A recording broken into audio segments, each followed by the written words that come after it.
these ideas that we are changeless. Again, that idea that the truth can never change no matter what happens in our world. Number 7, and I love this one, be grateful you are saved.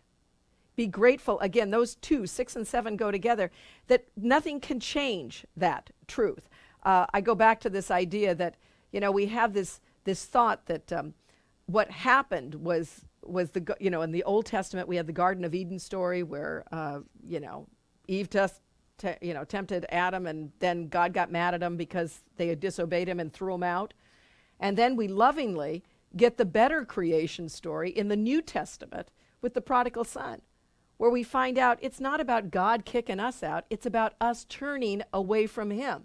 When we have the prodigal son who doesn't want to come back because he's ashamed of what he's done to his father, that he's squandered everything. And yet when he returns home to his father, because he has nothing else, the father says, come on home. You've done nothing. Let's have a party. I love you. All the things you think you've done, you have not done. All those illusions that you think you've held against yourself have not happened.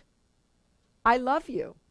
That's where it says you're changeless. That's where it says be grateful you are saved. Number 8, be glad you have a function in salvation to fulfill. And this is important because I think we need to recognize that we are important. We do have something we need to do here. Every person has a part of the light that they need to bring. I remember Leo Buscaglia, remember him? The guy who wrote Love 101 and he's bigger than life. I remember one of his books he wrote, it was like a little fable. There was a girl who was the happiest little girl in all the kingdom. And it happened because an angel whispered something in her ear. And she became the happiest girl in all the kingdom. And as time went on, she was the happiest lady in the kingdom. And time went on, she was the happiest old lady in the kingdom. And she was just about to die. And they said, you cannot die without telling us what that angel whispered in your ear. And she said, well, what made you so happy? And she says, well, she whispered in my ear that everyone has need of me.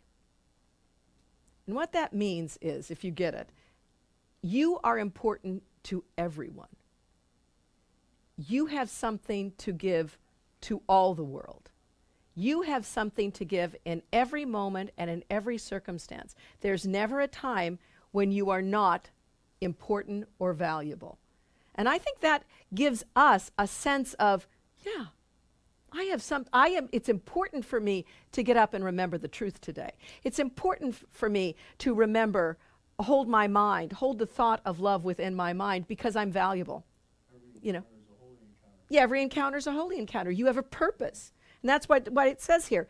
Be grateful that you have a function to fulfill in salvation. You have a purpose. Number 9, be thankful and be glad that your value far exceeds your meager gifts and petty judgments of the one whom God established as his son. Think of that. That's about you and about others.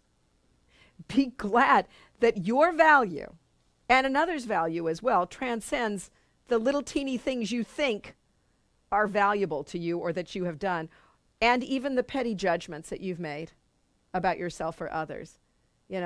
It's greater than that. Be thankful of that. And then this paragraph 4 is such a beautiful one where it says, today in gratitude we lift our hearts above despair and raise our thankful eyes, no longer looking downward to the dust. We sing the song of thankfulness today in honor of the self that God has willed to be our true identity. Today we smile on everyone we see and walk with lightened footsteps as we go to do what is appointed us to do. See, again, this idea, you have something to do. You are important. You are valuable. And it's time for us to do this in joy, not in anger, not in judgment, but in joy, because God needs, he says, our happy faces, our happy voices.